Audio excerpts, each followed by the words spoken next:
on the air with two major breaking stories, both of them rocketing around the world tonight, starting in London with Princess Kate, in her own words, revealing she's being treated for cancer after weeks of speculation about her health. We're live from Buckingham Palace with the new reaction from the King, from the UK, from the White House, and more. Plus, that other breaking news out of Moscow, dozens of people dead after a group of people in camo busted into a packed concert hall and opened fire. The latest on where that situation stands. Then the devastating end to the search for a college student who mysteriously went missing during a trip to Nashville. The update we're expecting in the next hour, we'll bring it to you when it happens. Plus, how ESPN's trying to stay relevant, even with more people cutting cable out altogether. How one of our colleagues scored some of the biggest interviews for his new scoop with the biggest executives there. That's in our backstory. And why we're seeing more Ozempic babies these days. Yeah, that's later on in the show. Hey there, I'm Hallie, and tonight we start with that stunning update from Kate Middleton, telling the world she's been diagnosed with cancer and going through preventative chemo. Want to show her to you. Here she is in her own words. We're going to play you the whole thing. I wanted to take this opportunity to say thank you personally for all the wonderful messages of support and for your understanding whilst I've been recovering from surgery. It has been an incredibly tough couple of months for our entire family, but I've had a fantastic medical team who've taken great care of me, for which I'm so grateful. In January, I underwent major abdominal surgery in London, and at the time, it was thought that my condition was non-cancerous. The surgery was successful. However, tests after the operation found cancer had been present. My medical team therefore advised that I should undergo a course of preventative chemotherapy, and I'm now in the early stages of that treatment. This, of course, came as a huge shock, and William and I have been doing everything we can to process and manage this privately for the sake of our young family. As you can imagine, this has taken time. It has taken me time to recover from major surgery in order to start my treatment. But most importantly, it has taken us time to explain everything to George, Charlotte, and Louis in a way that's appropriate for them and to reassure them that I'm going to be okay. As I've said to them, I am well and getting stronger every day by focusing on the things that will help me heal in my mind, body, and spirits. Having William by my side is a great source of comfort and reassurance too, as is the love, support, and kindness that has been shown by so many of you. It means so much to us both. We hope that you'll understand that as a family, we now need some time, space, and privacy while I complete my treatment. My work has always brought me a deep sense of joy, and I look forward to being back when I'm able. But for now, I must focus on making a full recovery. At this time, I'm also thinking of all those whose lives have been affected by cancer. For everyone facing this disease, in whatever form, please do not lose faith or hope. You are not alone. So there it is, those 2 minutes from Kate Middleton. She is so clearly, you see the statement here, so clearly talking as a mom, who also happens to be one of the most famous people in the world, sharing this huge and deeply personal news after this fever pitch of speculation, these wild conspiracy theories for weeks, building and building. And what's also clear here, Kate suggesting she stayed quiet through it all to protect her kids, to protect her young family, even as the royal palaces let Kate take the heat for that edited photo released a couple weeks ago in the midst of this intense health crisis. With the royal palaces choosing to share about King Charles' cancer diagnosis, not Kate's, back in February.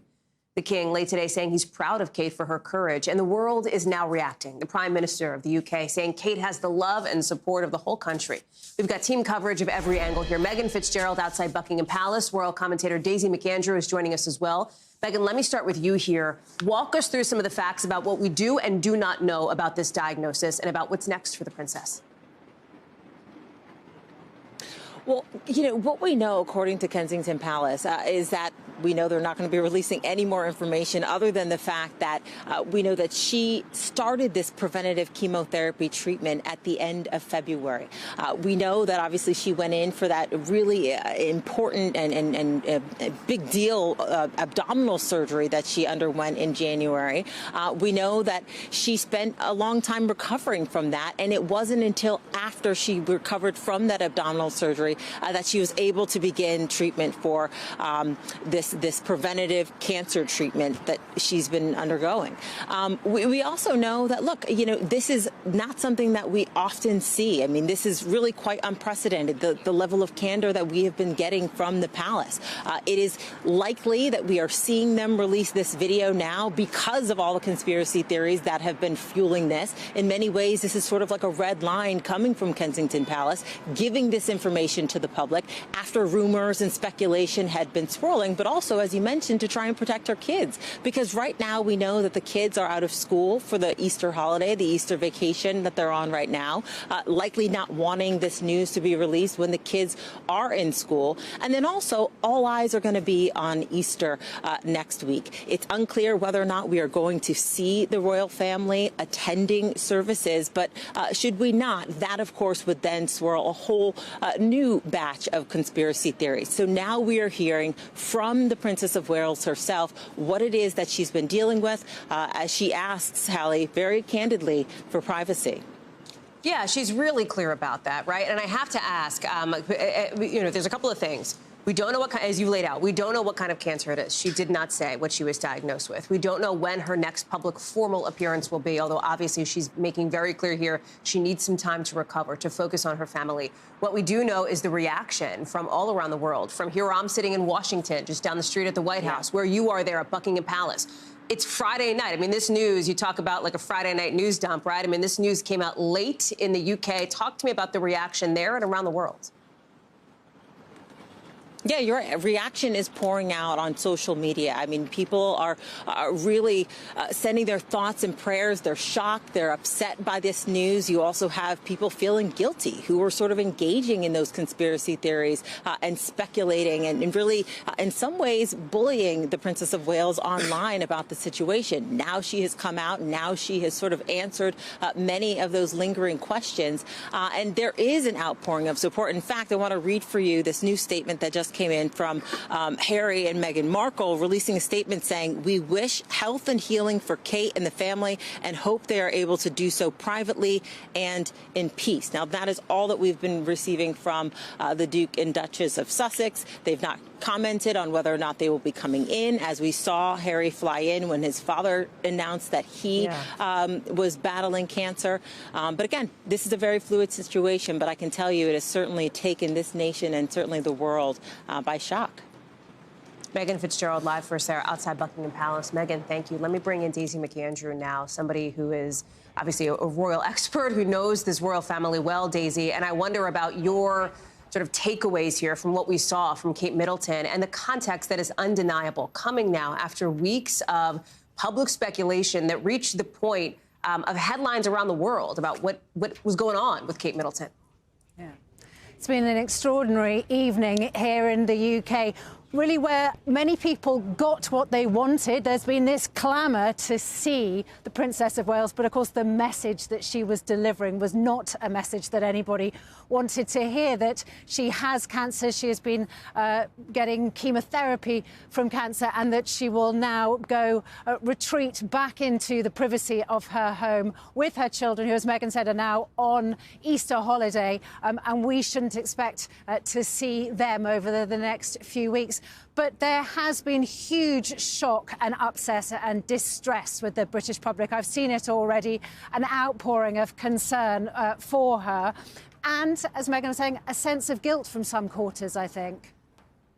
We'll talk about that a little bit, too, because I wonder if that extends to the way, and I don't know the answer to this, the way that the palace handled some of this, right? And we referenced this at the top. There was that photo, the manipulated image that came out that major news agencies pulled because it had been, for lack of a better word, photoshopped. We don't know if that's the software, but edited, whatever. And, you know, Kate took the blame for that one, said she had came out, right, the statement that she had done it. I mean, could the palace have done more to protect her in this moment? I think probably with hindsight, yes. I think that was a very naive and amateur attempt to quell all those rumours that they thought, you know, a pretty picture that nobody was going to dissect or really study that closely might be able to stop some of those rumours. And, of course, it didn't. It just amplified them and made them a whole lot worse. We're led to believe that the timing of this statement is all to do with the children's school holidays, and it was recorded 48 hours ago, but it was always going to come out tonight so that the children could be within the comfort and security of the family situation over the next few weeks. William, I mean, here's William now, right at the same time, finding out that his wife was diagnosed with cancer and his father diagnosed with cancer. And it is just a really sort of intensely stark moment, it seems.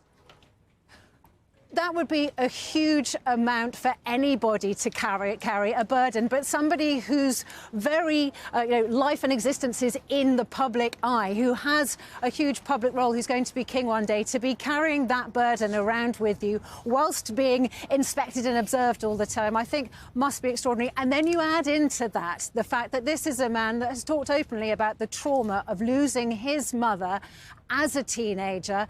Of course, Princess of Wales, Diana, the Princess of Wales, wasn't that much younger than Kate is now. And I'm sure that both Kate and William will be thinking about her, how her death affected her children. And that trauma must be very, very prevalent and relevant now to them. Daisy McAndrew, glad to have you with us tonight. Thank you so much with so much going on where you are, of course, in London. Appreciate it. Also, so much happening out of Moscow tonight, where at least 40 people are dead, more than 100 hurt, after shooters with automatic weapons opened fire during a show at a big concert hall. This is according to Russian officials. I want to show it to you. Crocus City Music Hall. It is, I mean, up in flames at that part. You see the roof there. Apparently, part of the roof has collapsed reportedly. The capacity is about 9,500 people, according to booking sites that said it was sold out for tonight. We're going to show you some video from inside with the warning that you will find this disturbing.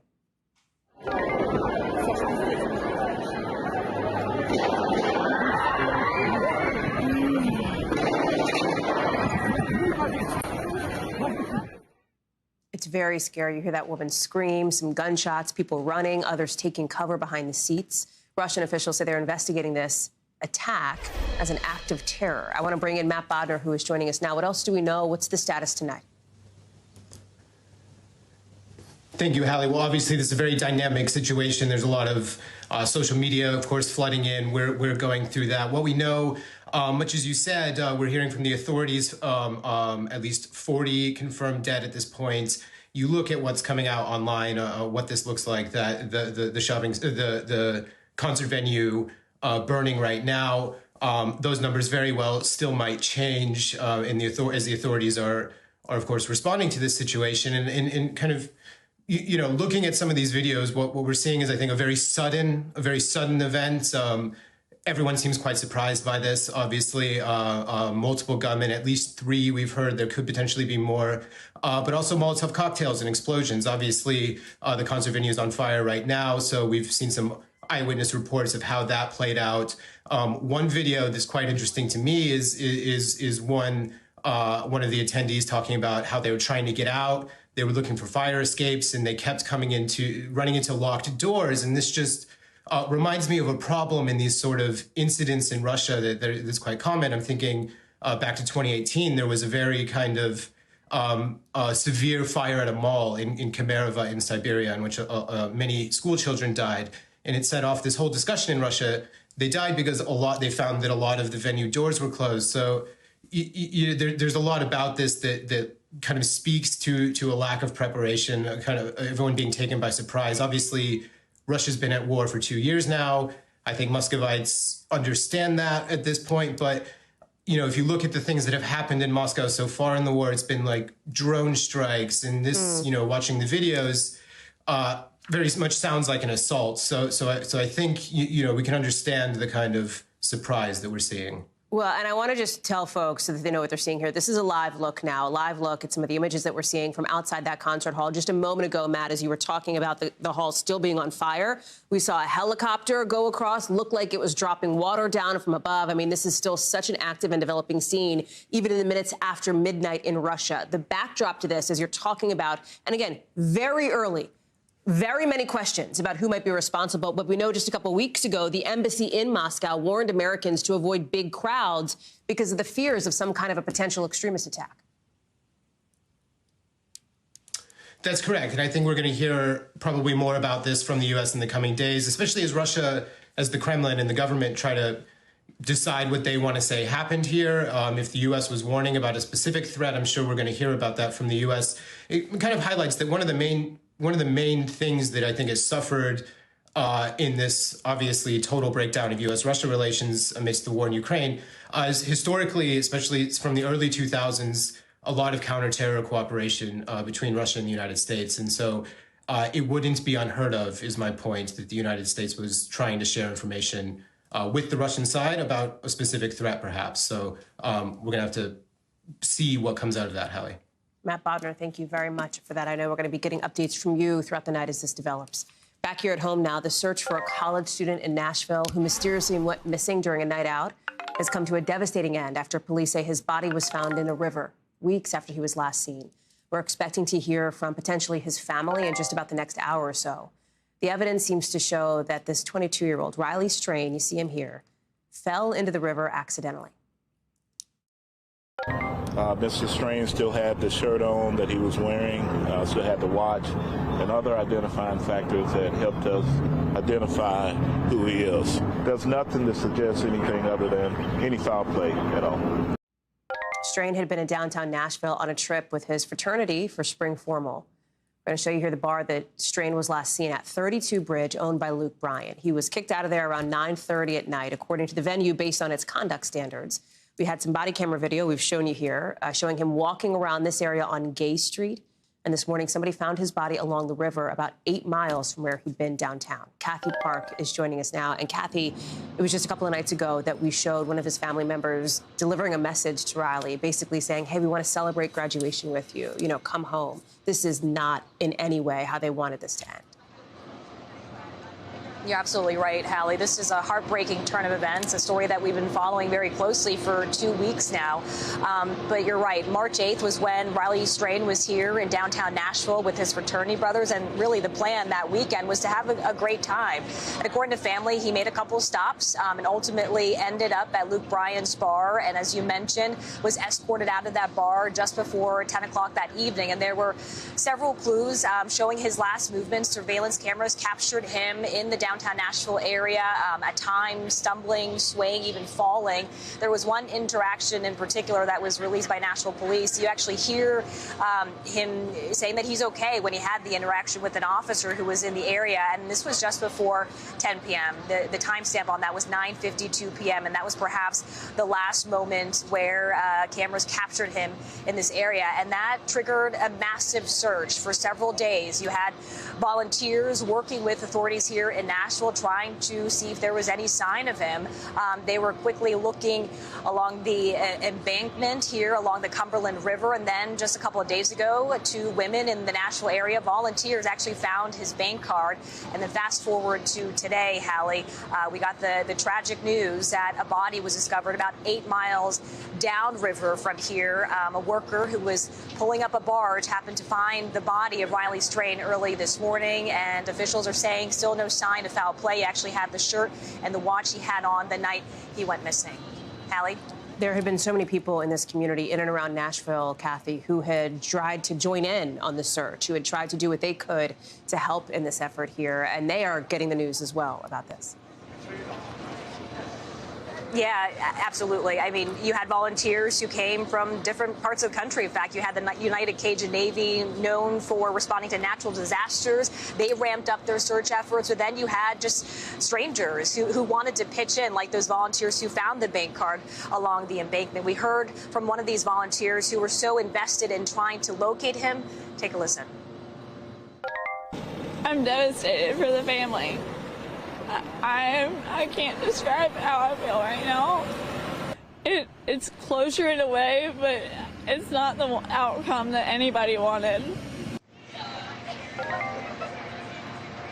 And Hallie, when I spoke with family not too long ago, they were saying they were hopeful that they will find him alive. They were anticipating that he would be brought home to graduate in a couple of weeks. He had a bright future ahead of him. He was planning a career in finance. He had an internship lined up, and now the family is preparing for a funeral. We're standing by for a press conference in the next hour to get a few more details, more comments from them. Obviously, a devastating time for them and this community here in Nashville. They're planning on holding a vigil later on this evening. Kathy Park, we're going to look for that update later on next hour. Thank you very much for being with us. Just in the last couple of hours out west, new details in that dramatic prison break we've been telling you about. This Idaho maximum security inmate, you're about to see him being arraigned earlier today, who managed to coordinate his own escape from a nearby hospital before leading police on a 36-hour manhunt that allegedly left 2 people dead. Well, we now know a 3rd person is being charged in connection with this case. In a story that we've been covering really from the jump. That's after 2 correctional officers were shot early Wednesday when the prisoner's accomplice pulled up to that Boise hospital in a getaway car and opened fire. First 2 people you see here, the inmate, his alleged accomplice, but we're also now learning about that 3rd person, the woman all the way to the right, Tanya Huber. NBC's Dana Griffin is live for us in Twin Falls, Idaho. It's really not clear how she is connected to all of this, Dana.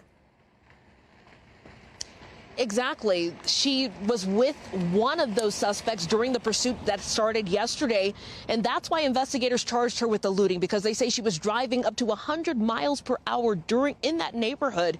So they've only charged her with that. Also, they charged her with possession of a controlled substance, and there could be more charges to come because there's a lot to uncover here involving several different jurisdictions, including potential homicide charges that investigators tell me will likely come at a later date. The arraignment today was focused on the prison escape.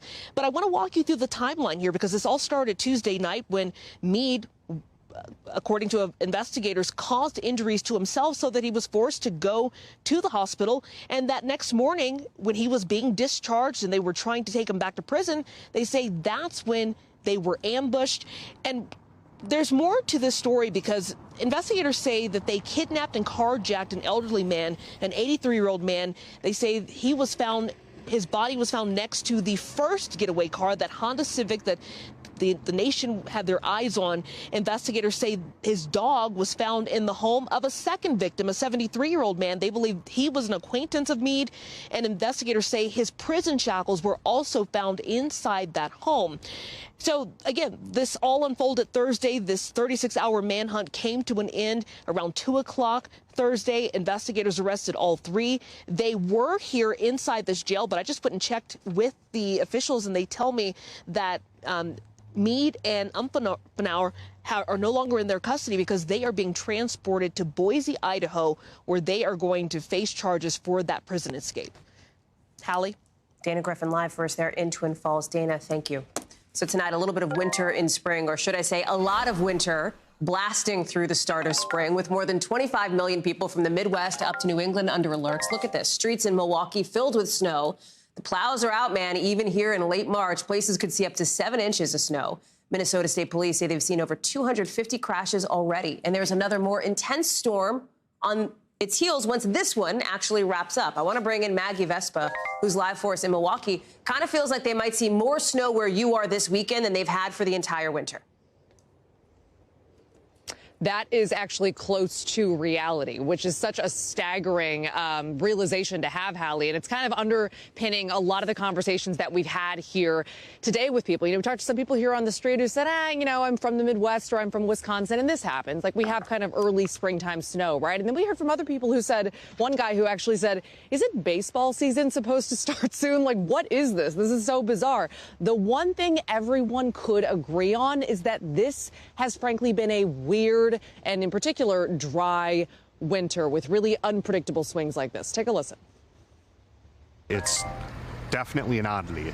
I don't even remember the last time we had any kind of significant snowfall in the last month or so. It's been so dead feeling like this whole winter, and now it's suddenly crazy.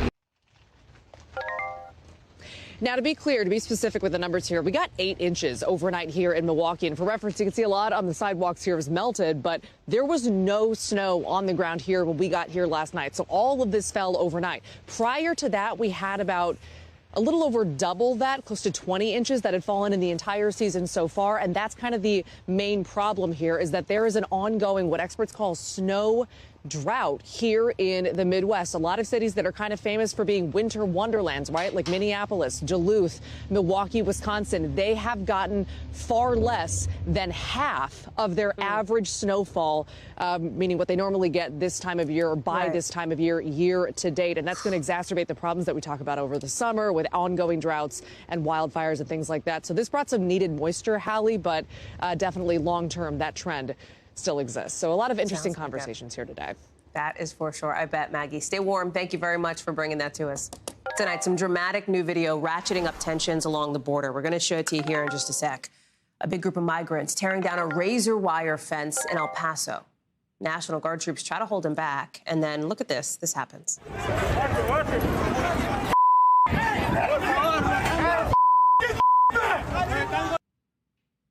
So they get past that, but then this steel fence obviously stops this group. At that point, both the guardsmen and Border Patrol agents managed to get back control, with the Texas governor, Greg Abbott, saying in his words, he will arrest every illegal immigrant involved for criminal trespass and destruction of property.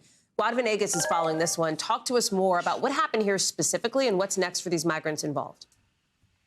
Hallie, so this is a rare incident that happened in the border between Ciudad Juarez and El Paso. This is where the migrants will cross the river and then camp out right in front of the concertina wire. That fence that we see with the wire is something that was set up by the National Guard at the order of the governor, part of the Lone Star operation. But just a few feet behind that, we have the wall or the large fence that serves as a containment barrier that protects the city of El Paso. So those migrants, they broke through that area where the National Guard members were at, and then they just went right up to the gate or the wall where they wanted to turn themselves in. Now, we've seen a smaller number of individuals arriving at the border since December. So there's a lot of things we have to keep in mind. One is that the border crisis that we had at the end of 2023 is no longer happening. We know that in the month of March, we've seen an average of about 7,000 people arriving at the U.S.-Mexico border. That number is much smaller. But at some point, a lot of these migrants that arrived in Ciudad Juarez on the other side of El Paso, Texas, began camping out, and they just decided to try and force their way through so that they can turn themselves in and request humanitarian asylum.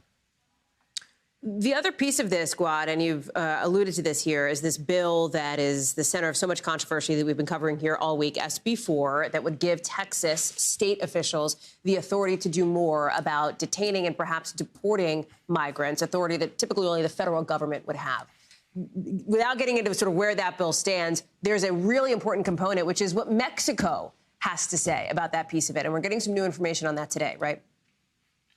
Right. So, Hallie, so there's thoughts that also that could have influenced why the migrants tried crossing, maybe some misinformation. They felt like that law was going to go into action right away, so they forced themselves through. So the Mexican government has already taken legal action in the U.S. and filed something with the Court of Appeals because they say that this law will target specific individuals just because they look Latinos, among other things. But very important, aside from this legal action, the Mexican government, Hallie, has also said that if any local police officer or state trooper in Texas decides to detain someone they consider to be undocumented and take them to the port of entry, Mexico will not accept them being expelled back into the country. So even if they detain them and they try to take them back to Mexico, the Mexican authorities have been instructed not to take these migrants back.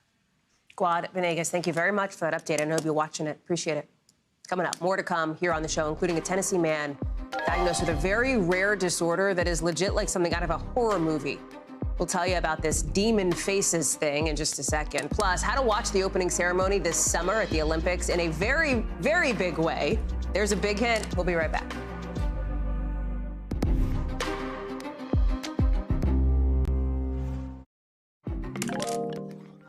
We are learning more tonight about an incredibly rare disorder that, for some people, can make other people's faces look demonic, meaning look like demons. Look at this. Researchers say that this is how you'd see people you know, with their ears, their noses, their mouths stretched back, like that, kind of like a carnival funhouse mirror kind of thing.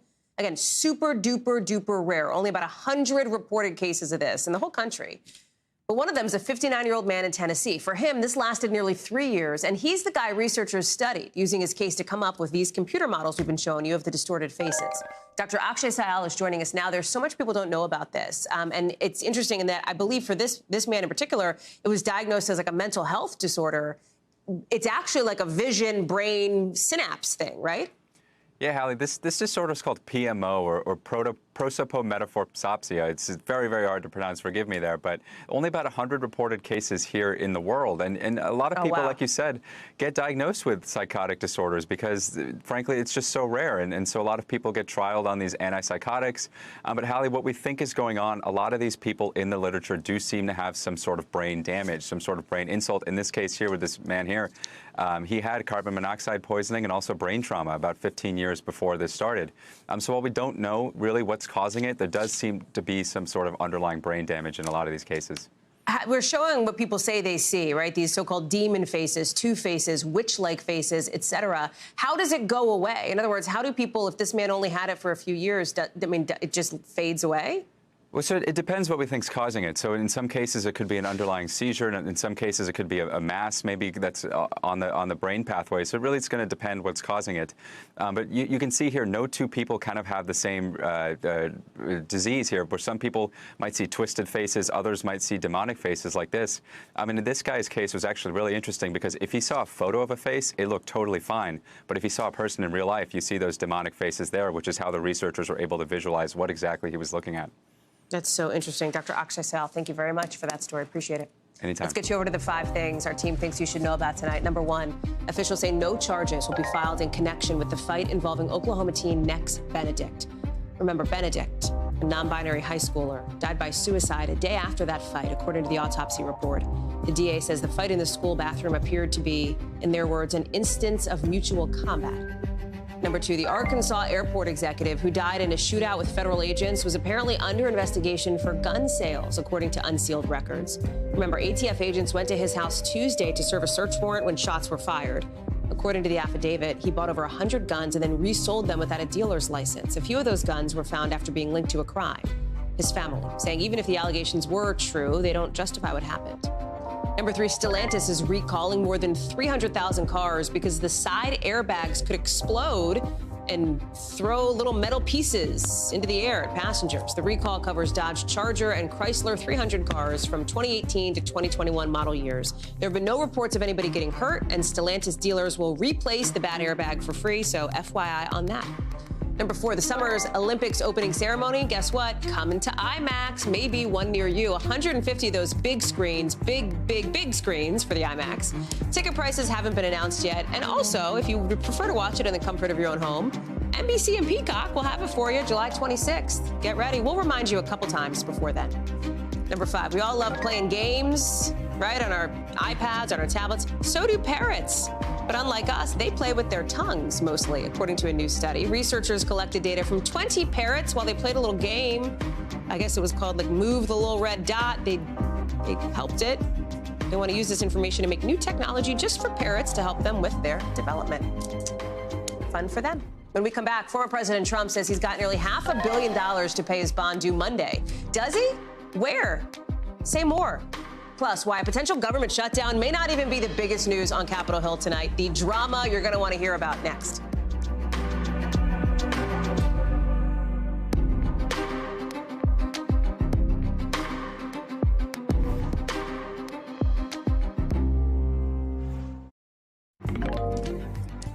So the government might shut down after tonight. It probably won't, but even if it does, it'll probably be pretty quick. And in normal times, that might be the biggest headline on Capitol Hill. But on this planet, it has some competition because of all the drama bubbling under the dome you see there inside the House GOP. That's because Republican Mike Gallagher is announcing today he will leave Congress in the middle of next month. We already knew he was going to leave eventually. Now we know the timing. And I feel like, well, wait a second, Hallie, why do we care? It's not like Mike Gallagher is a super household name. You're right. But it means Republicans will have what will truly, literally be the slimmest of majorities here, only able to have one single member defect if all the Dems hang together, meaning only one Republican could throw the whole chamber into chaos.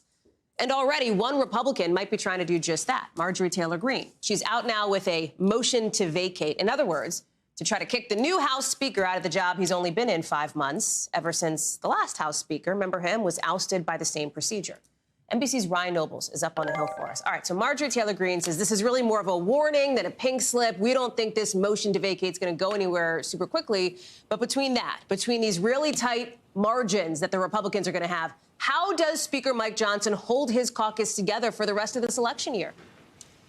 You know, Hallie, I almost think you can make an argument that Marjorie Taylor Greene's provocative move, which doesn't really have any weight or force behind it, it's essentially a press release because she didn't add the privilege portion to it, which would force it to be acted upon immediately, in many ways has consolidated support around Mike Johnson. You saw a lot of Republicans come out today and say that they're not interested in the drama of another motion to vacate, even those members that were not thrilled with this spending package that was passed today. And you even saw a couple of Democrats come forward and say they would vote to preserve Mike Johnson's speakership if it meant keeping the House in a governable fashion. So while there's no doubt that Mike Johnson has some real issues with the most conservative flank of the Republican Party, there's a lot more people up here today saying they do not want to go through that drama all over again, in part because of what they saw play out today with Marjorie Taylor Greene.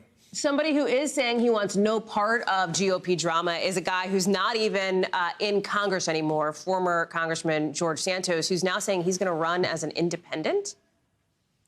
Yeah, you know, chalk this up to another sideshow. We went from Marjorie Taylor Greene to George Santos. I think that George Santos's hopes of winning that congressional seat were pretty slim to begin with. The fact that he's going to run as an independent make it almost impossible. It is really hard to run as a third party, particularly in a state like New York, where members of Congress, anybody up for elected office, can run on multiple lines. So you can be endorsed by the Republican and Conservative Party and the Independence Party in New York. It's a unique situation there. So this is something that Nick LaLota, the current congressman who George Santos is basically running against more as a protest than anything else, knows how to play that game. So I think more than anything, this is just an effort for George Santos to try and keep raising money, which may be used for other things like, I don't know, maybe a legal defense fund. Yeah, light a little fire under the cameo requests, perhaps. Real quick, give us the gut check where you are. 6 hours to go till the shutdown deadline, right? We're taking a live look now at the Senate floor. You see Senator Durbin there. What's up? I mean, are they going to do it? Is there going to be like a little baby shutdown this weekend? What's the latest? No, I think they're going to do it, Hallie, but to your question, when they do it, I think definitely is a moving target right now. There's some serious issues right now between Republicans that want to see some amendments voted on and Democrats that don't feel comfortable voting on those amendments because those amendments have to fail or we start this process all over again. So they're haggling behind the scenes right now. There's a chance it extends beyond midnight and there's some sort of a partial shutdown that goes into the weekend. There's still a desire to wrap this thing up. It's just a matter of not a matter of if, but when. Looks like you're working late, though. What's your dinner order? We just got pizza, thanks to Frank Thorpe and Kate Santelise, and I'm very thankful to both of them. So let's get that on the record. Go eat. Thank you, sir. Appreciate you. Listen, from the Hill up to New York now, where former President Trump, or down to Mar-a-Lago, I should say, is heading into the weekend with, apparently, he says, like $500 million in cash that he could put up for his bond on Monday to post that $464 million judgment in the civil fraud case there in New York. Are you surprised by that? Perhaps his lawyers may be, considering they said the exact opposite on Monday, that he did not actually have the cash, something that opens the door to the New York Attorney General potentially seizing his assets. Even maybe, I don't know, this building, Trump Tower, his real estate. Mr. Trump's announcement coming at the same time as another big potential financial come-up for him happens, a merger of his Truth Social company that could bring him in something like $3 billion. NBC's Garrett Haake is joining us now. Okay, well, then maybe he'd have some cash. That would help. Do we know the answer to this? Does Donald Trump have $500 million sitting around to post his bond or not? I very much doubt it, Hallie. I mean, the bottom line is I think it's extremely unlikely for a couple of reasons. One, his lawyers said in a filing in front of this judge on Monday that he doesn't. Two, he literally said he doesn't have the money to put up this bond. Yeah, and a legal filing carries a little bit more weight than a Truth Social post, generally true. speaking. Yes. I think his campaign would be happy to know that. Donald Trump hasn't given any money to his campaign since 2016. He said that's what the cash was for. And just generally speaking, that's not how this works for billionaires or even self-professed billionaires. These guys aren't carrying this around in their Bank of America checking account, right? Especially Donald Trump. He's leveraged to the hilt. Most of his wealth is in property, not in cash. The idea that he could somehow have like a Scrooge McDuck style stack of cash this quickly just defies everything we know about like how wealth works. So the bottom line is no, I don't think he has this money sitting around. I think this is meant to keep this conversation going, a little bit of bravado, a little bit of bluster, headed into what could be a pretty ugly Monday for him. Well, so talk about that, because Monday showed shows up, it's not like he has much of a choice, right? Unless there is some sort of outstanding legal action that happens, he's going to owe this bond. If he doesn't have the money, what happens? Are we going to see, like, padlocks on Trump Tower? I think that's unlikely, too, but it's sort of up to Letitia James, the Attorney General in New York, exactly how aggressive she wants to be on trying to collect on this. I do not anticipate, like, the, agents in windbreakers visuals, like, changing the locks on Trump Tower or that kind of thing. I think you're more likely to see stuff that behind the scenes, liens being placed on his properties, sort of financial instruments being taken, perhaps, that we might only find out about because he posts about it online. From a coverage perspective, it's going to be really hard to know what's true, given the aforementioned tendency to brag on this kind of thing. Trump's been fundraising like crazy, by the way, texting, emailing, suggesting that somehow Letitia James is going to come for Trump Tower.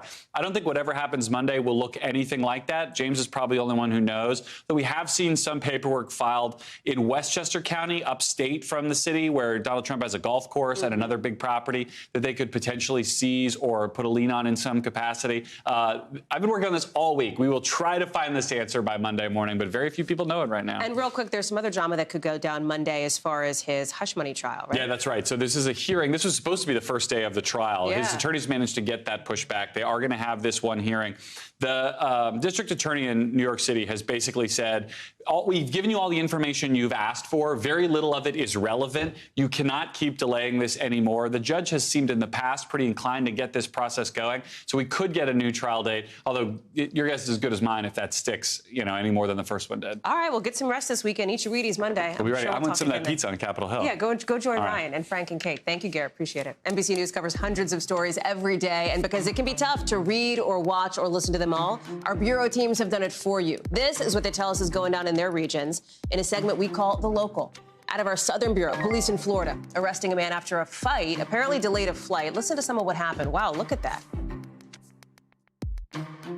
Don't touch anybody! Put your hands down and don't touch anybody! I mean, imagine sitting on the plane and watching that go down. This guy apparently tried to start fights with multiple other people while they were boarding the plane. He's now facing multiple charges, according to airport officials. Out of our Western Bureau, State Farm is cutting coverage for more than 70,000 homes and apartments in California because of the higher risk of natural disasters like wildfires. It's going to start this summer. It comes a few months after the company said it would not issue new home policies in that state. State Farm says the move was necessary, but California officials say they're going to look into it. And out of our Northeast Bureau, just like a cat getting stuck in a tree, firefighters helping a dog whose head got stuck in a tire in New Jersey. The owners of this little pup named Daisy tried to get her out. They used like soap and water to kind of lather her head, but first responders had to step in to cut the tire rim. Daisy was not hurt, doing just fine. Coming up here on the show, how ESPN is fighting to stay on top as more sports fans cut the cord and get over to streaming. That's in our backstory.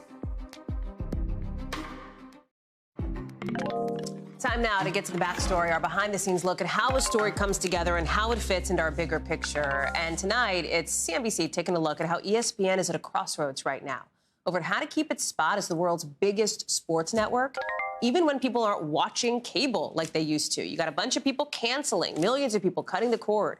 Not to mention the fact that a lot of, younger people probably aren't even getting cable to begin with. According to the numbers, ESPN, which is owned by Disney, has spent more than 40 years growing its revenue, right? Meaning making money by bumping up its cable subscription fees for customers. There aren't as many of them. What does ESPN do when it still has to shell out billions of dollars to show all the big leagues, to show all the big games against more competition from other networks and other streaming services? A friend of the show and CNBC reporter Alex Sherman, there he is, took a deep dive into it all in a new doc called ESPN's Fight for Dominance. And what's so interesting here is who he got to speak. The biggest names, right? Current executives, former executives, including ex-Disney CEO Bob Chapek in his first public comments since the company fired him back in 2022. Watch. Sometimes I get confused as to where a game might or might not be. And it just seems incumbent upon the market leader in sports as ESPN that they've got an opportunity to simplify this. I mean, streaming is all about satisfying the customers with more personalized and more customized type experience. If anybody can play that role, it should be ESPN. Alex is joining us now. Hey, friend, kudos to you on a great doc and on all those scoops. It's pretty amazing. I'm looking forward to watching. Hi, Hallie. Congratulations to you, too, on the big Sunday job. Kudos to you, too. Thank you very much. So let's talk about this doc, right? Because this was months in the making for you. And to get some of these big names, like that requires so much legwork behind the scenes to pull that together. You know, the backstory is all about pulling back the curtain. Give us, like, all the juicy details.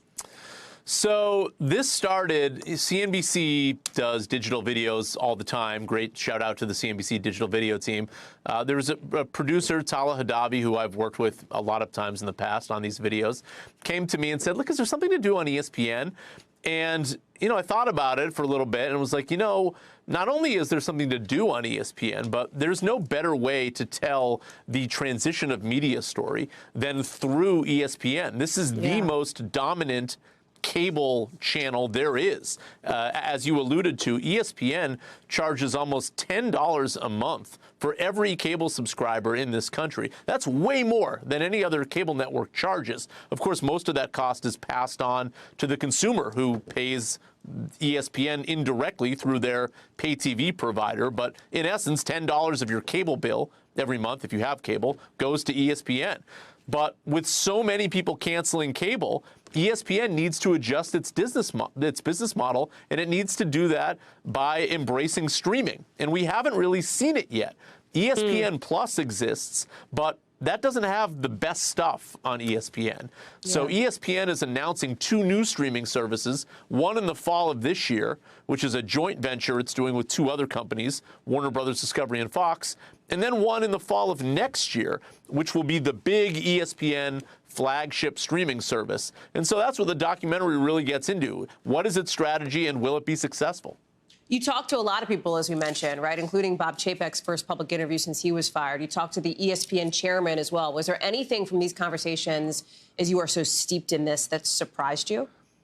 You know, Bob Chapek said something that was a little spicy, I think, which was that... We love a little spice. You're right. And look, I mean, it's been well documented, and I've done a decent amount of reporting on it myself, that Bob Iger, the current CEO of Disney, and Bob Chapek, the former CEO of Disney, had a very strained relationship. That might be the most politically correct way of saying it. Chapek said in the documentary that he didn't really see the strategic logic of ESPN bringing on a strategic partner, which is something that Iger said last year that he was going to look into, particularly with the leagues themselves, or at least that sort of came out in prior reporting after he made those comments, meaning the NFL or the NBA, maybe they could take an equity stake in ESPN. Well, ESPN chairman Jimmy Pitaro actually said, look, it's not about equity to me, which maybe was sort of his way of saying maybe one of these partnership deals won't actually come together. It's been about 9 months since Iger made those comments, and we still don't have a deal. So I think that's still to be determined. That was a little surprising. Do you, in your reporting here, I know we only have like a minute or 2 left, but do you get the sense, because you look at ESPN's bottom line, 10 years ago they were worth something like $50 billion. Today it's closer to 20 to 30 billion. That bar graph is not the direction any company would want to see. So now they've got this 2-part approach to try to spike its numbers here as the media landscape is evolving and transforming. Based on your reporting, do you get the sense that they think they're like optimistic about it, that it's going to work real well? I think ESPN is optimistic about it, but you speak to the previous leaders of ESPN, like John Skipper, who was the president of ESPN before Jimmy Pitaro.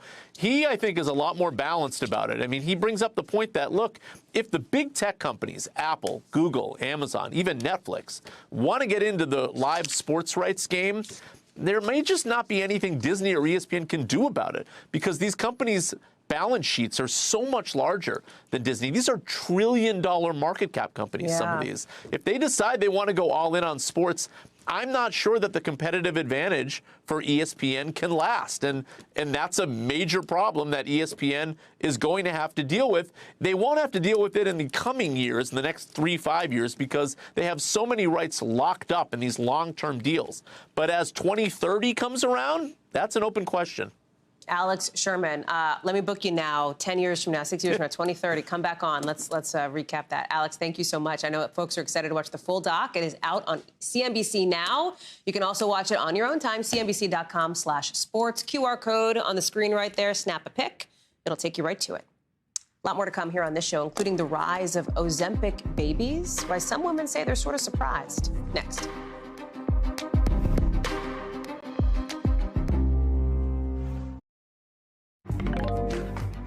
Some women taking some of those popular weight loss drugs are noticing something very interesting. Something a little surprising is happening. They're getting pregnant, in some cases unintentionally. On the Ozempic Reddit page, one woman says she's been infertile for 14 years and got pregnant only a couple months after taking the drug. There's even a Facebook page called I Got Pregnant on Ozempic. So why? What is the connection here for these so-called Ozempic babies? Dr. Natalie Azar is joining us now to break it down. What's going on? How could this be happening? What's the science behind it? I mean, honestly, Hallie, every day, right? Ozempic, Wegovy, they're the gifts that keep on giving. So, you know, is it a question of the medicine doing something to us, or is it affecting birth control, or is it a combination of those things? So actually, Mounjaro and Zepbound have on their label that they can affect the absorption of oral contraception. So it's definitely related to that in all likelihood with those two medications. But at the end of the day, it's probably a combination of the weight loss that's happening with the medications, insofar as obesity raises levels of both estrogen and testosterone, both of which are kind of, incompatible with pregnancy or can lead to fertility issues, as well as metabolic disorders. We've known for years that, for example, things like polycystic ovarian syndrome, it can be associated with infertility. So again, it's probably a combination of things. What I think is interesting, as you said in the intro, this woman had been on the medication for months. Had she lost a lot of weight, or was it kind of uncoupled from the weight loss? Is it something that's a little bit more indirect, like just causing decreased inflammation in the body? I don't think we'll be able to do a study to actually really say if it's, truly only from weight loss or something else in the medicine, but it's a very interesting phenomenon nonetheless. You are answering the question I was just about to ask. Is there any any reason to think that the FDA would at all, and again, I know this is probably far down the road, start to allow this drug to be used, these weight loss drugs, for infertility? Or are we just way light years away from that right now? I mean, that is a fascinating concept to me. No, I don't think so, because I think the concern there would be that people would accidentally get pregnant while they're taking it, because it is thought to be potentially teratogenic, it is in animals, and it is not compatible with pregnancy. So I think that that would be deemed too risky for them. But you can just see how the potential applications for these drugs just keeps getting larger and larger as we're finding out that it's doing all of these things by reducing inflammation, changing all of these metabolic things, both in our cardiovascular system, musculoskeletal system, in our brains, pretty much everywhere in the body, Hallie. Dr. Natalie Azar, it is fascinating. Thank you very much. Appreciate you breaking down what we do know and what we don't know about that. Thanks. That does it for us for this hour. We've got more coverage picking up right now.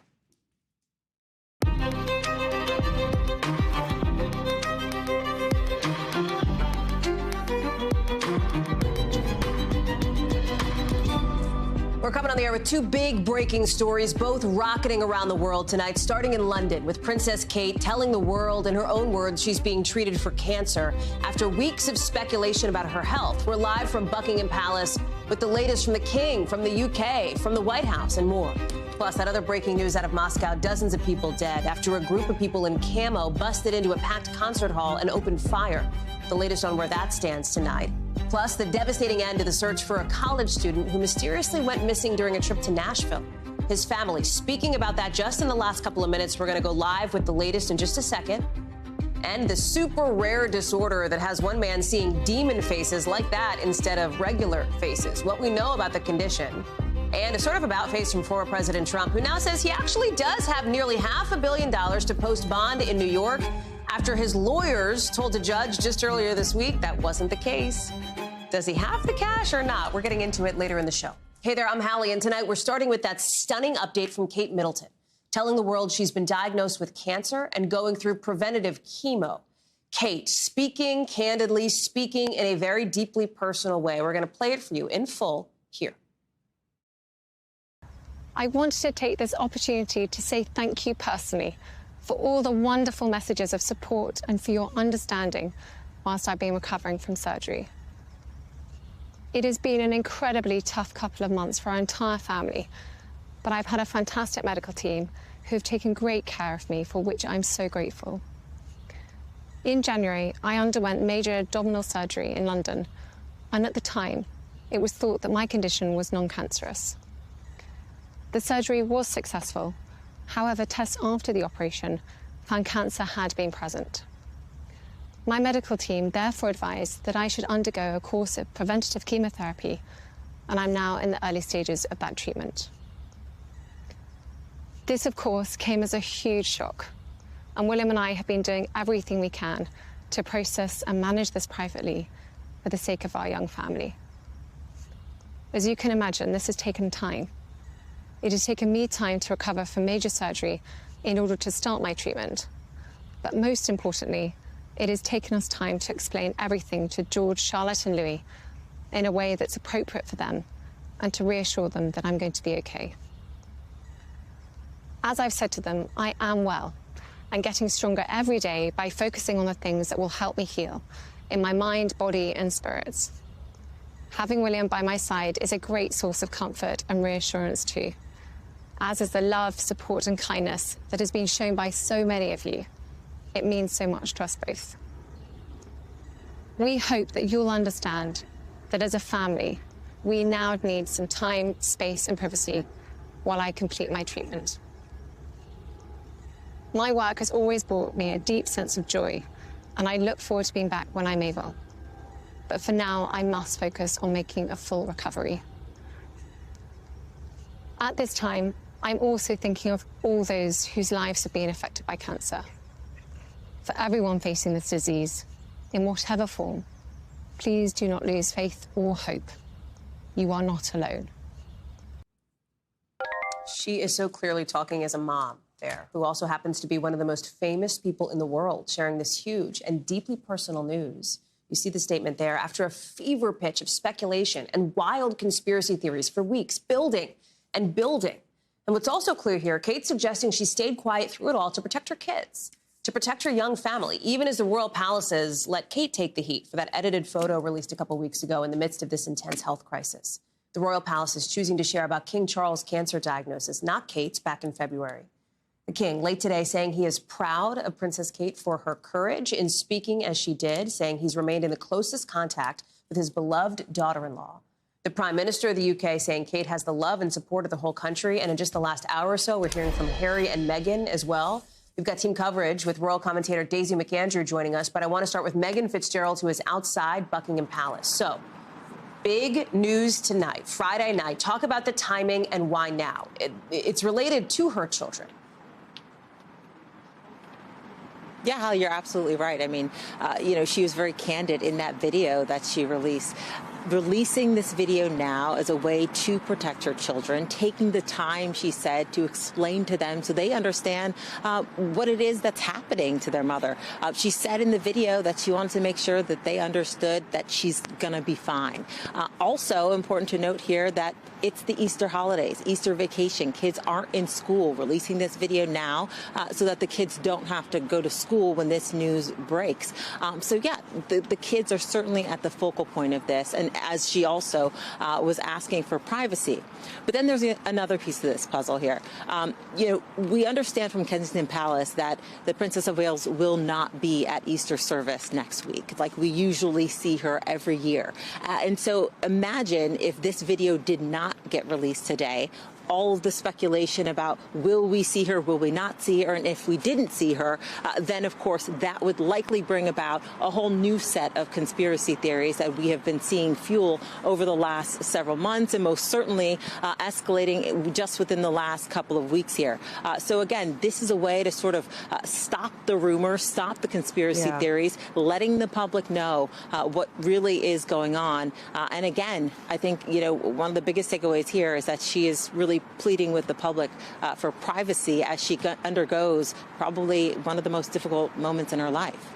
And just very focused, as we've heard from her, as we've heard from others, focused on her recovery, trying to make sure she gets better here because it is a process. She's doing something called preventative chemotherapy, as she described it. She explained that she had major abdominal surgery. That's another new piece of information. We don't know what kind of cancer this was that she was diagnosed with, but we do know a little bit about what that might look like. It is a process. It is a journey. And there are people all around the world who are coming out and saying, hey, we support you. We have your back. We've heard from the White House here in Washington, and we've heard from, her sister and brother-in-law, if you will, here in the U.S.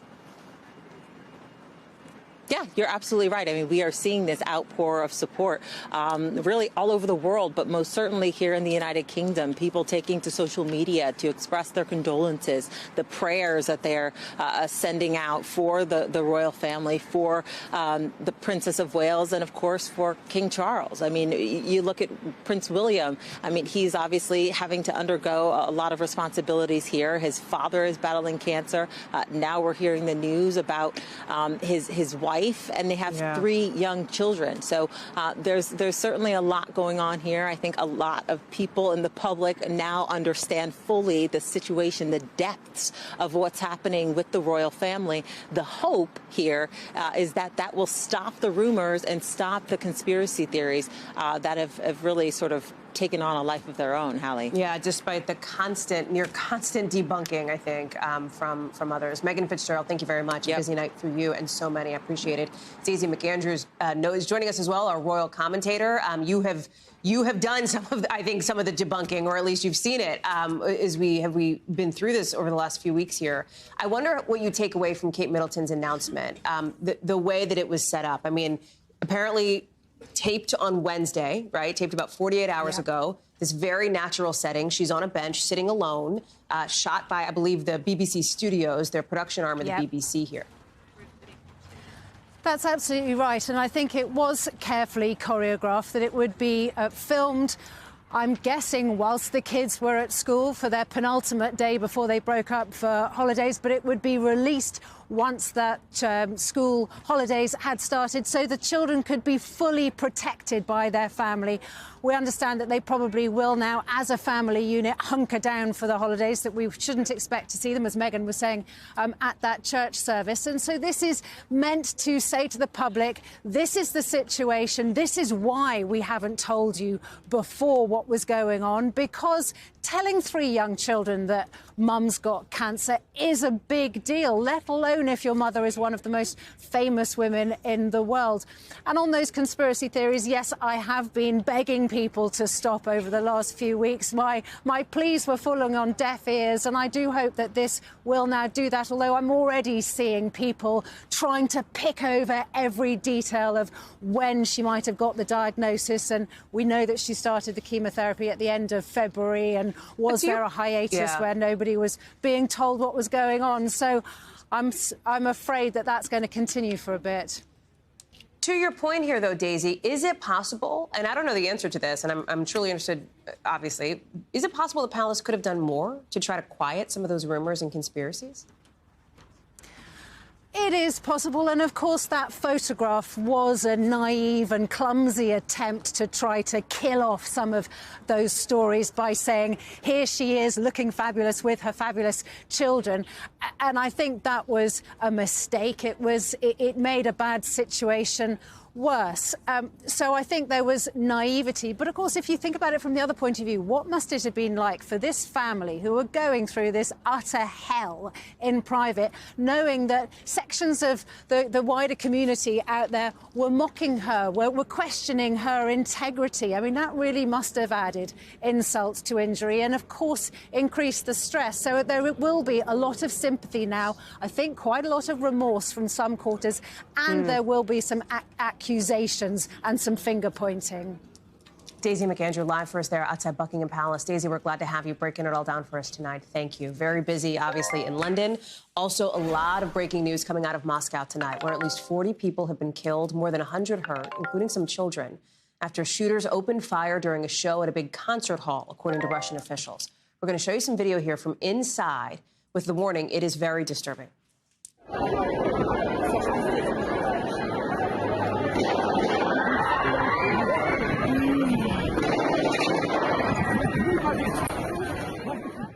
You hear screaming there, you hear gunshots, some people running, some people taking cover behind some of these seats.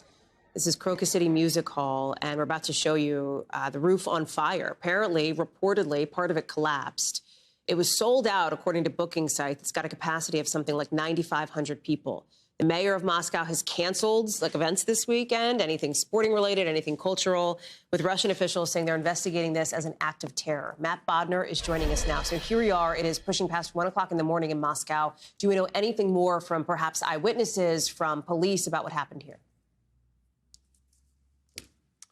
Thank you, Hallie. Well, we're actually not getting a whole lot from the government itself. Still not a lot of information about what's going on in the search for the perpetrators and things like that. So really, other than the casualty count and some of these other public measures from lower level government officials, like Mayor of Moscow, for example, we're not hearing too much from the top level, and we're mostly learning about stuff from social media videos that have been, of course, posted by people who were there.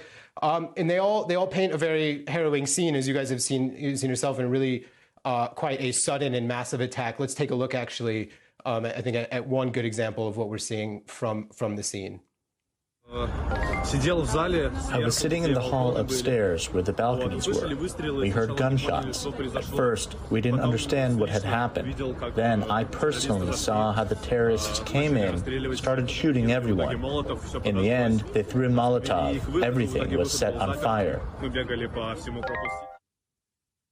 So a lot of very chaotic, scary scenes like that one coming out on Russian social media. And I think it's really interesting that this is coming just days after the Russian presidential election. I think we all have talked a lot about how Putin is, in a sense, popular in Russia. There's a lot of caveats. There's a lot of things to understand in that. But one thing that at least I'm thinking about is that many people voted for Vladimir Putin 5 days ago for a sense of security. This will kind of appear, I think, regardless of what the Russian government ends up offering them as an explanation for this event, there's going to be, I think, a sense of how did this happen. And one thing that we've seen in the past is the government, the Kremlin, is very good at kind of spinning that around at the external threat that they end up accusing of being behind it. So every time this has happened in Russia, this has happened several times over Putin's reign, including right at the very start, multiple times in the early 2000s. It has kind of led to major events in Russian politics. So this is definitely, as an event itself, important, but one to keep an eye on moving forward, Hallie. As you point out, just a lot of questions, and the question of when we might get some of those answers. How much do you think the U.S. might talk about this, especially considering that warning from the embassy there that Americans should avoid these big gatherings because of the risk of extremist threats? That was just a couple weeks ago. Yeah, so this...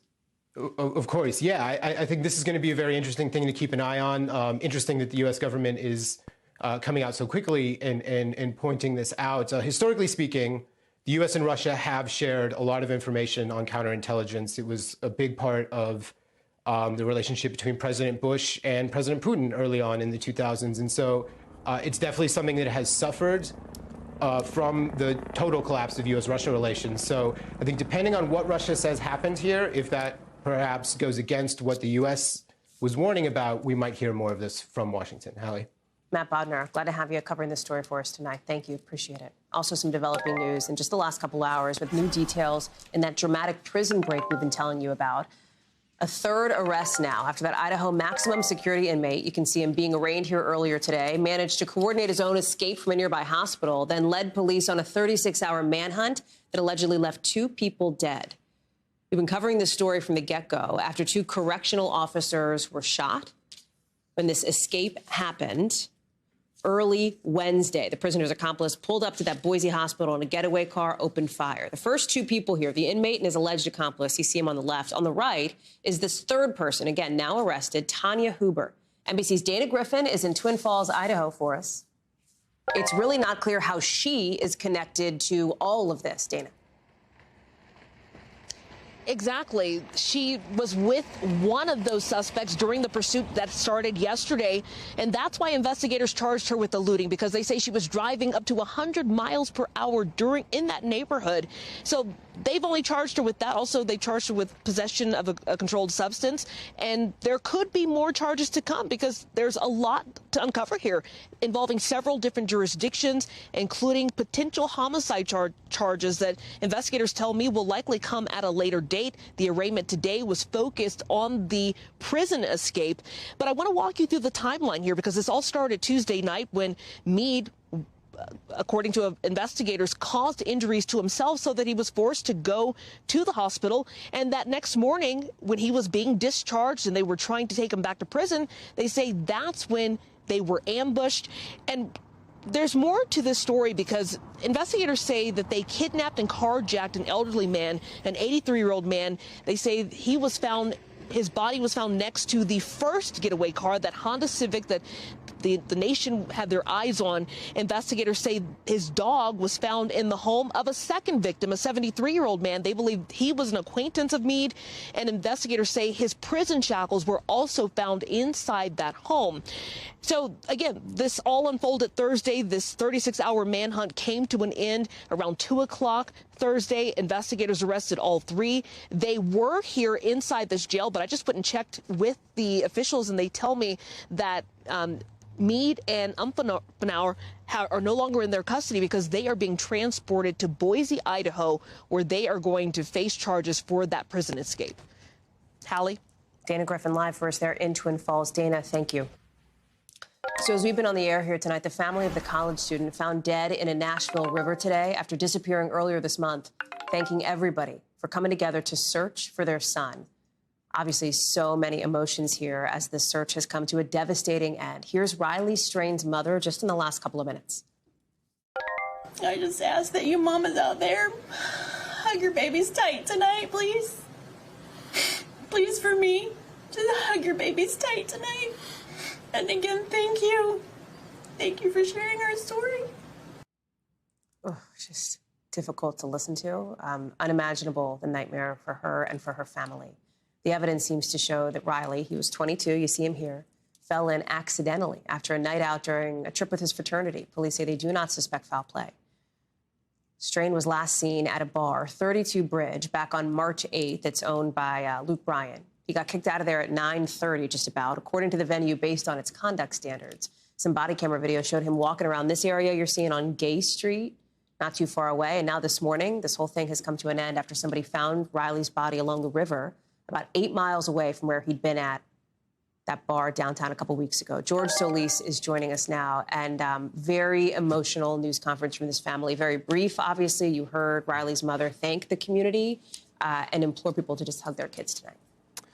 Yeah, that's right, Hallie. You heard from Michelle there, the mother, who, again, reiterating that message to hug your babies tight. We also heard from Riley's stepfather, who said this has been an emotional roller coaster for the family, understandably. We also heard from Riley's father, who was there, just thanking everyone for keeping their son's image in the media coverage of this case. Obviously, it ended in a way that nobody expected it. Nobody wanted it to.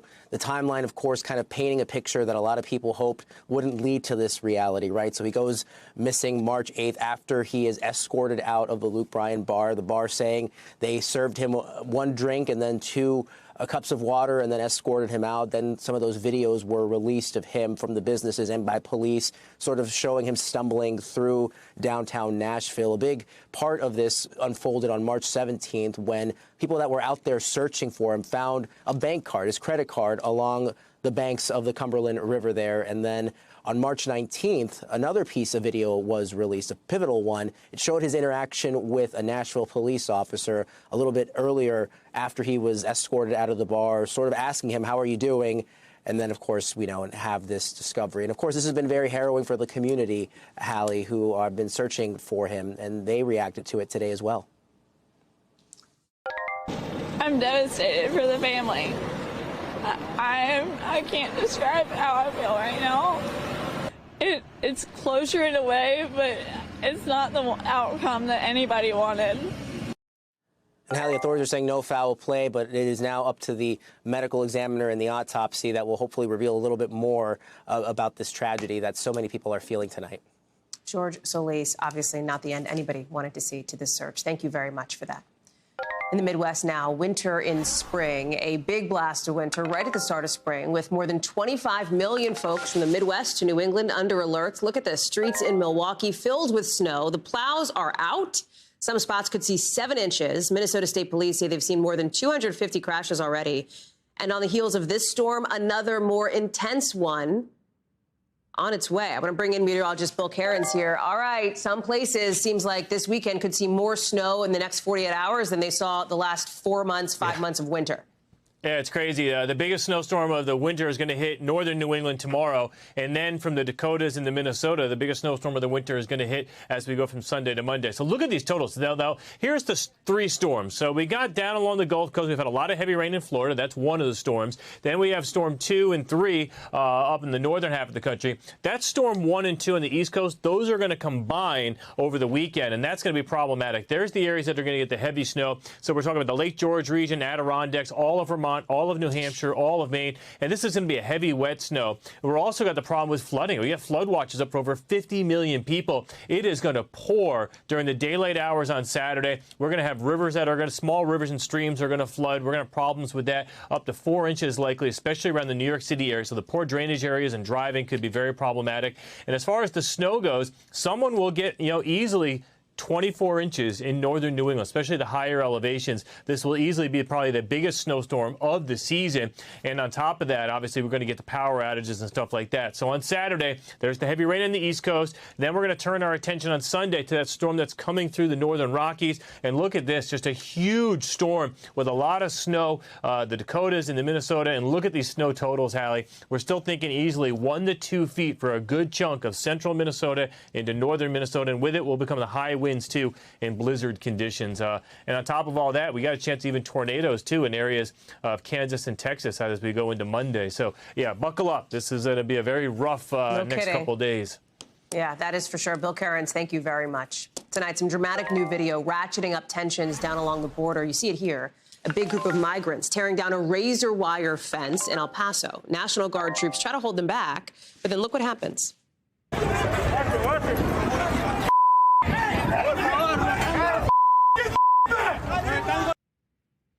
So the migrants get past until obviously they're stopped by this big steel fence. At that point, the guardsmen, Border Patrol agents were able to get back control. The Texas governor saying, in his words, he will arrest every illegal immigrant involved for criminal trespass and destruction of property. Let's bring in Guad Venegas, who's covering the latest for us. Talk to us more about what happened here specifically and what's next for these migrants involved. Hallie, so this is a rare incident that happened in the border between Ciudad Juarez and El Paso. This is where the migrants will cross the river and then camp out right in front of the concertina wire. That fence that we see with the wire is something that was set up by the National Guard at the order of the governor, part of the Lone Star operation. But just a few feet behind that, we have the wall or the large fence that serves as a containment barrier that protects the city of El Paso. So those migrants, they broke through that area where the National Guard members were at, and then they just went right up to the gate or the wall where they wanted to turn themselves in. Now, we've seen a smaller number of individuals arriving at the border since December. So there's a lot of things we have to keep in mind. One is that the border crisis that we had at the end of 2023 is no longer happening. We know that in the month of March, we've seen an average of about 7,000 people arriving at the U.S.-Mexico border. That number is much smaller. But at some point, a lot of these migrants that arrived in Ciudad Juarez on the other side of El Paso, Texas, began camping out, and they just decided to try and force their way through so that they can turn themselves in and request humanitarian asylum. The other piece of this, Guad, and you've alluded to this here, is this bill that is the center of so much controversy that we've been covering here all week, SB4, that would give Texas state officials the authority to do more about detaining and perhaps deporting migrants, authority that typically only the federal government would have. Without getting into sort of where that bill stands, there's a really important component, which is what Mexico has to say about that piece of it. And we're getting some new information on that today, right? Right. So, Hallie, so there's thoughts that also that could have influenced why the migrants tried crossing, maybe some misinformation. They felt like that law was going to go into action right away, so they forced themselves through. So the Mexican government has already taken legal action in the U.S. and filed something with the Court of Appeals because they say that this law will target specific individuals just because they look Latinos, among other things. But very important, aside from this legal action, the Mexican government, Hallie, has also said that if any local police officer or state trooper in Texas decides to detain someone they consider to be undocumented and take them to the port of entry, Mexico will not accept them being expelled back into the country. So even if they detain them and they try to take them back to Mexico, the Mexican authorities have been instructed not to take these migrants back. Guad Venegas, thank you very much for that update. I know you'll be watching it. Appreciate it. We got to get to some other breaking news now. Back to what's happening in Moscow. We told you about a couple of minutes ago. We've now learned that the terror group ISIS is claiming responsibility for the attack on the concert hall there. The claim coming from an ISIS-affiliated news agency on Telegram. They have not provided any proof at this point. Remember, at least 40 people have been killed in that attack, according to Russian officials. More to come on all of it. We'll be right back.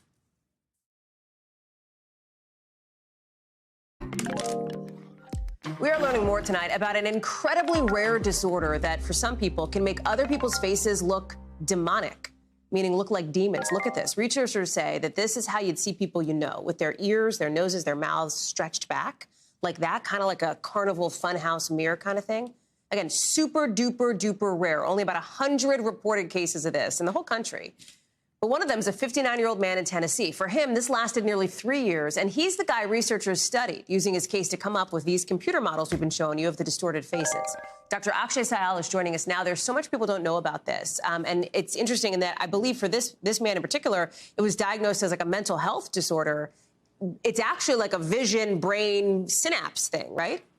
Yeah, Hallie, this disorder is called PMO, or prosopometaphopsia. It's very, very hard to pronounce. Forgive me there, but only about 100 reported cases here in the world. And a lot of people, like you said, get diagnosed with psychotic disorders because, frankly, it's just so rare. And so a lot of people get trialed on these antipsychotics. But, Hallie, what we think is going on, a lot of these people in the literature do seem to have some sort of brain damage, some sort of brain insult. In this case here with this man here, he had carbon monoxide poisoning and also brain trauma about 15 years before this started. So while we don't know really what's causing it, there does seem to be some sort of underlying brain damage in a lot of these cases. We're showing what people say they see, right? These so-called demon faces, two faces, witch-like faces, et cetera. How does it go away? In other words, how do people, if this man only had it for a few years, it just fades away? Well, so it depends what we think is causing it. So in some cases, it could be an underlying seizure, and in some cases, it could be a mass maybe that's on the brain pathway. So really, it's going to depend what's causing it. But you can see here, no two people kind of have the same disease here, where some people might see twisted faces, others might see demonic faces like this. I mean, in this guy's case, was actually really interesting because if he saw a photo of a face, it looked totally fine. But if he saw a person in real life, you see those demonic faces there, which is how the researchers were able to visualize what exactly he was looking at. That's so interesting. Dr. Akshay Syal, thank you very much for that story. Appreciate it. Anytime. Let's get you over to the 5 things our team thinks you should know about tonight. Number 1, officials say no charges will be filed in connection with the fight involving Oklahoma teen Nex Benedict. Remember, Benedict, a non-binary high schooler, died by suicide a day after that fight, according to the autopsy report. The DA says the fight in the school bathroom appeared to be, in their words, an instance of mutual combat.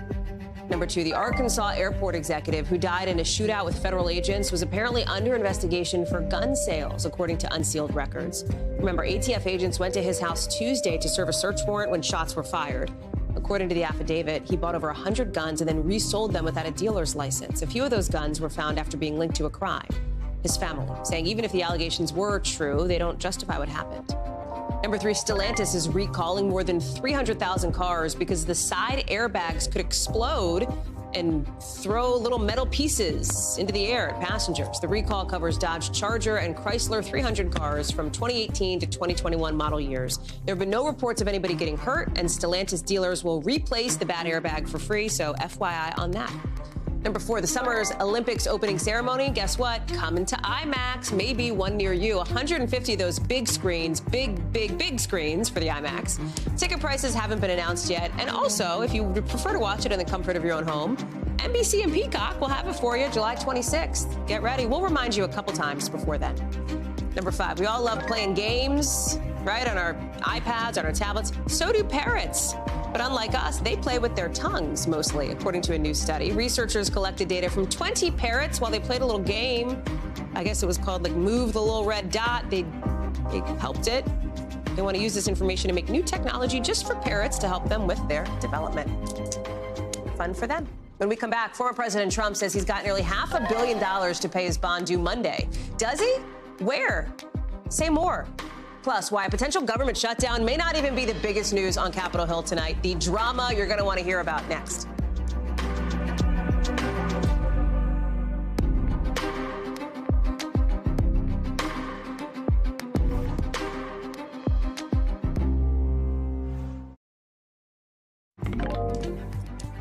So the government might shut down after tonight. It probably won't, but even if it does, it'll probably be pretty quick.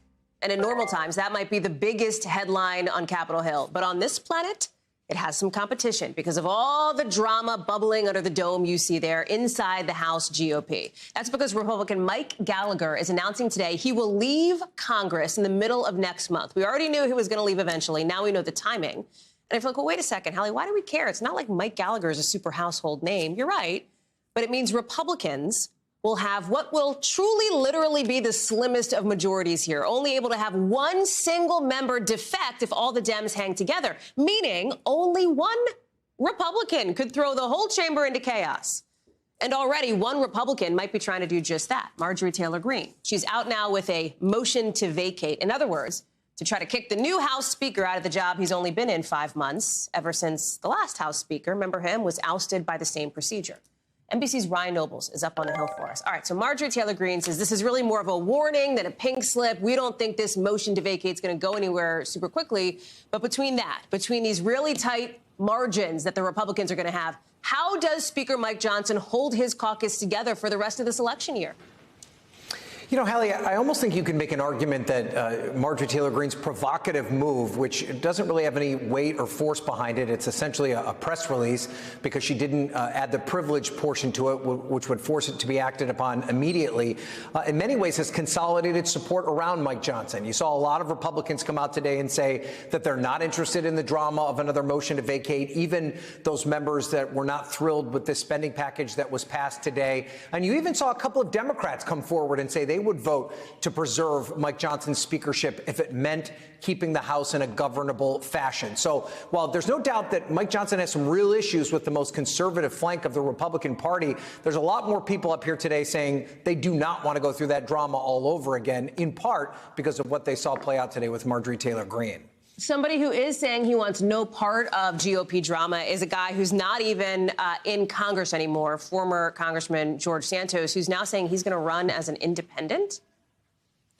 Yeah, chalk this up to another sideshow. We went from Marjorie Taylor Greene to George Santos. I think that George Santos's hopes of winning that congressional seat were pretty slim to begin with. The fact that he's going to run as an independent make it almost impossible. It is really hard to run as a third party, particularly in a state like New York, where members of Congress, anybody up for elected office, can run on multiple lines. So you can be endorsed by the Republican and Conservative Party and the Independence Party in New York. It's a unique situation there. So this is something that Nick LaLota, the current congressman who George Santos is basically running against more as a protest than anything else, knows how to play that game. So I think more than anything, this is just an effort for George Santos to try and keep raising money, which may be used for other things like, I don't know, maybe a legal defense fund. Yeah, light a little fire under the cameo requests, perhaps. Real quick, give us the gut check where you are. 6 hours to go till the shutdown deadline, right? We're taking a live look now at the Senate floor. You see Senator Durbin there. What's up? I mean, are they going to do it? Is there going to be like a little baby shutdown this weekend? What's the latest?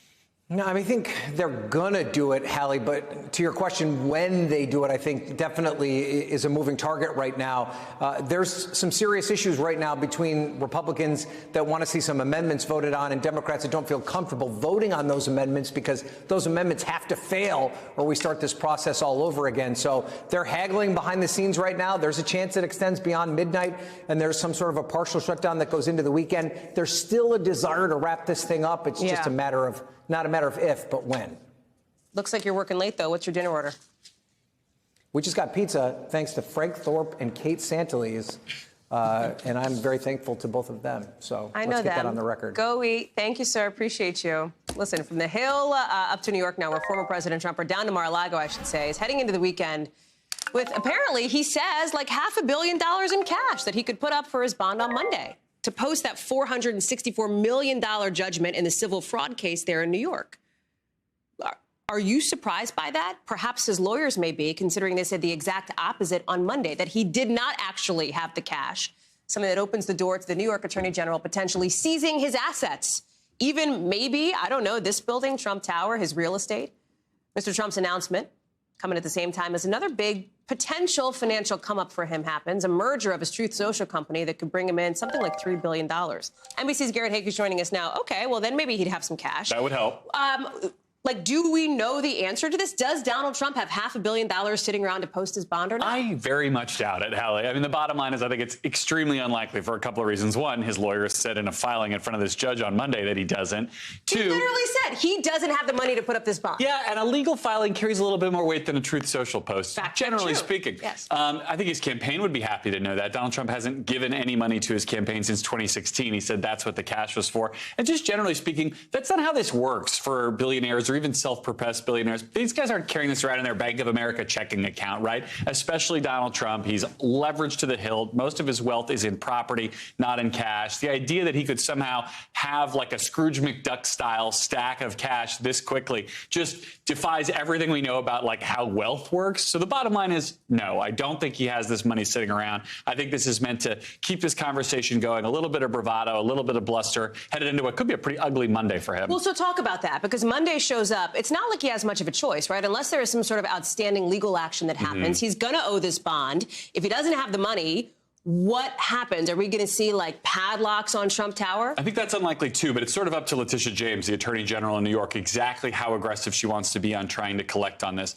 I do not anticipate like the, agents in windbreakers visuals, like changing the locks on Trump Tower or that kind of thing. I think you're more likely to see stuff that behind the scenes, liens being placed on his properties, sort of financial instruments being taken, perhaps, that we might only find out about because he posts about it online. From a coverage perspective, it's going to be really hard to know what's true, given the aforementioned tendency to brag on this kind of thing. Trump's been fundraising like crazy, by the way, texting, emailing, suggesting that somehow Letitia James is going to come for Trump Tower.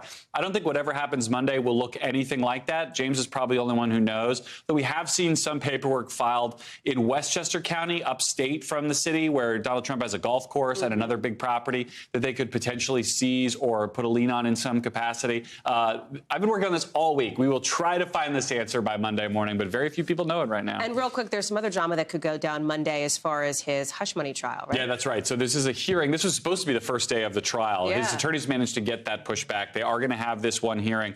The district attorney in New York City has basically said, we've given you all the information you've asked for. Very little of it is relevant. You cannot keep delaying this anymore. The judge has seemed in the past pretty inclined to get this process going. So we could get a new trial date, although your guess is as good as mine if that sticks, any more than the first one did. All right, well, get some rest this weekend. Eat your Wheaties Monday. We'll be ready. I want some of that pizza on Capitol Hill. Yeah, go join All Ryan and Frank and Kate. Thank you, Garrett. Appreciate it. NBC News covers hundreds of stories every day, and because it can be tough to read or watch or listen to them all, our bureau teams have done it for you. This is what they tell us is going down in their regions in a segment we call The Local. Out of our Southern Bureau, police in Florida arresting a man after a fight, apparently delayed a flight. Listen to some of what happened. Wow, look at that.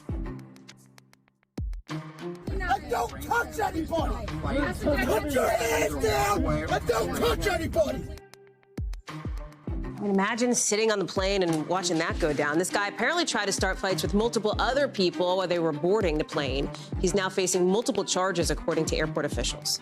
Out of our Western Bureau, State Farm is in coverage for more than 70,000 homes and apartments in California because of the higher risk of natural disasters like wildfires. It's going to start this summer. It comes a few months after the company said it would not issue new home policies in that state. State Farm says the move was necessary, but California officials say they're going to look into it. And out of our Northeast Bureau, just like a cat getting stuck in a tree, firefighters helping a dog whose head got stuck in a tire in New Jersey. The owners of this little pup named Daisy tried to get her out. They used like soap and water to kind of lather her head, but first responders had to step in to cut the tire rim. Daisy was not hurt, doing just fine. Coming up here on the show, how ESPN is fighting to stay on top as more sports fans cut the cord and get over to streaming. That's in our backstory. Time now to get to the backstory, our behind-the-scenes look at how a story comes together and how it fits into our bigger picture. And tonight, it's CNBC taking a look at how ESPN is at a crossroads right now over how to keep its spot as the world's biggest sports network, even when people aren't watching cable like they used to. You got a bunch of people canceling, millions of people cutting the cord. Not to mention the fact that a lot of, younger people probably aren't even getting cable to begin with. According to the numbers, ESPN, which is owned by Disney, has spent more than 40 years growing its revenue, right? Meaning making money by bumping up its cable subscription fees for customers. There aren't as many of them, What does ESPN do when it still has to shell out billions of dollars to show all the big leagues, to show all the big games against more competition from other networks and other streaming services? A friend of the show and CNBC reporter Alex Sherman, there he is, took a deep dive into it all in a new doc called ESPN's Fight for Dominance. And what's so interesting here is who he got to speak. The biggest names, right? Current executives, former executives, including ex-Disney CEO Bob Chapek in his first public comments since the company fired him back in 2022. Watch. Sometimes I get confused as to where a game might or might not be. And it just seems incumbent upon the market leader in sports as ESPN that they've got an opportunity to simplify this. I mean, streaming is all about satisfying the customers with more personalized and more customized type experience. If anybody can play that role, it should be ESPN. Alex is joining us now. Hey, friend, kudos to you on a great doc and on all those scoops. It's pretty amazing. I'm looking forward to watching. Hi, Hallie. Congratulations to you, too, on the big Sunday job. Kudos to you, too. Thank you very much. So let's talk about this doc, right? Because this was months in the making for you. And to get some of these big names, like that requires so much legwork behind the scenes to pull that together. You know, the backstory is all about pulling back the curtain. Give us, like, all the juicy details. So this started, CNBC does digital videos all the time. Great shout out to the CNBC digital video team. There was a producer, Tala Hadavi, who I've worked with a lot of times in the past on these videos, came to me and said, look, is there something to do on ESPN? And, you know, I thought about it for a little bit and was like, you know, not only is there something to do on ESPN, but there's no better way to tell the transition of media story than through ESPN. This is the most dominant cable channel there is. As you alluded to, ESPN charges almost $10 a month for every cable subscriber in this country. That's way more than any other cable network charges. Of course, most of that cost is passed on to the consumer who pays ESPN indirectly through their pay TV provider. But in essence, $10 of your cable bill every month, if you have cable, goes to ESPN. But with so many people canceling cable, ESPN needs to adjust its business model, and it needs to do that by embracing streaming. And we haven't really seen it yet. ESPN Plus exists, but that doesn't have the best stuff on ESPN. So ESPN is announcing 2 new streaming services, one in the fall of this year, which is a joint venture it's doing with 2 other companies, Warner Brothers Discovery and Fox, and then one in the fall of next year, which will be the big ESPN flagship streaming service. And so that's what the documentary really gets into. What is its strategy and will it be successful? You talked to a lot of people, as we mentioned, right, including Bob Chapek's first public interview since he was fired. You talked to the ESPN chairman as well. Was there anything from these conversations, as you are so steeped in this, that surprised you? You know, Bob Chapek said something that was a little spicy, I think, which was that... We love a little spice. You're right. And look, I mean, it's been well documented, and I've done a decent amount of reporting on it myself, that Bob Iger, the current CEO of Disney, and Bob Chapek, the former CEO of Disney, had a very strained relationship. That might be the most politically correct way of saying it. Chapek said in the documentary that he didn't really see the strategic logic of ESPN bringing on a strategic partner, which is something that Iger said last year that he was going to look into, particularly with the leagues themselves, or at least that sort of came out in prior in reporting after he made those comments, meaning the NFL or the NBA. Maybe they could take an equity stake in ESPN. Well, ESPN chairman Jimmy Pitaro actually said, look, it's not about equity to me, which maybe was sort of his way of saying maybe one of these partnership deals won't actually come together. It's been about 9 months since Iger made those comments, and we still don't have a deal. So I think that's still to be determined. That was a little surprising. Do you, in your reporting here, I know we only have like a minute or 2 left, but do you get the sense, because you look at ESPN's bottom line, 10 years ago they were worth something like $50 billion. Today it's closer to 20 to 30 billion. That bar graph is not the direction any company would want to see. So now they've got this 2-part approach to try to spike its numbers here as the media landscape is evolving and transforming. Based on your reporting, do you get the sense that they think they're like optimistic about it, that it's going to work real well? I think ESPN is optimistic about it, but you speak to the previous leaders of ESPN, like John Skipper, who was the president of ESPN before Jimmy Pitaro.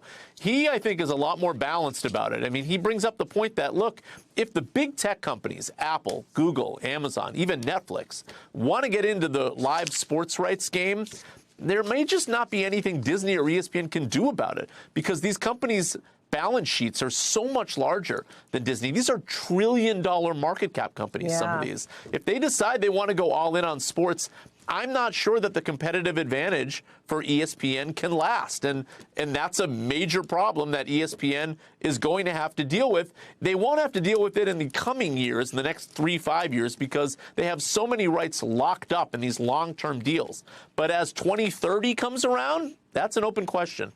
Alex Sherman, let me book you now. 10 years from now, 6 years from now, 2030. Come back on. Let's recap that. Alex, thank you so much. I know that folks are excited to watch the full doc. It is out on CNBC now. You can also watch it on your own time. CNBC.com/sports. QR code on the screen right there. Snap a pic. It'll take you right to it. A lot more to come here on this show, including the rise of Ozempic babies. Why some women say they're sort of surprised. Next.